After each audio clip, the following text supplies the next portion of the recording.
Sağlam. Bugün içkiləri sıralayırıq. Sudan başqa demək olar ki, heç nə içməyən biri olaraq yenə də içkiləri sıralayıram. Monster. Heç içməmişəm və içməyə də özə zerəşuqa olsun.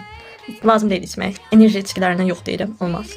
9. Daha betər gələ bilər. Nədir bu? Ayran. Ayrandır. Ayran əvvəllər sevmirdim, amma belə deyim, çöldə yemək yeyə, yəni yanında ayran içə-içə ayranı öyrəşdim. Yoxsa mən 2 ildə ayran içirəm, yoxsa əvvəl mən ayran içə bilmirdim. 4-ə qoyaq. Portakal suyu. Təbiidirsə, olar, 2. Kokteyldir bu. Əgər içində spirt varsa istəmirəm, amma spirtsizsə ola bilər. 7-yə qoyaq. Red Bull. İçmin. Enerji içkiləri içmin. 10.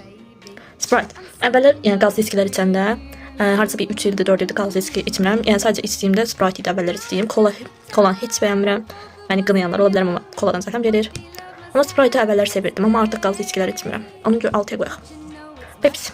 Kolanın bir tayı 8. Su. Ən sevdiyim. 1. Kola çıxdı. 5-ə qoyaq. Qəhvə. Kofe. Qəhvə də sevmirəm, kofe də sevmirəm. Necə deyək, adi türk qəhvəsi də, 3-ü birində kofelər də içə bilmirəm. Birincisi qoxusu xoşuma gəlmir, ikincisi dadı xoşuma gəlmir. Hələ də ki də acı olanda acıdır, yəni ona görə içə bilmirəm. Ondan əlavə acı olmayanların içində də o qədər şəkər var, o qədər qatıqlar var ki, onu içməyə mənası olmur. 3-ə qoyaq. Qıda. Sağ olun.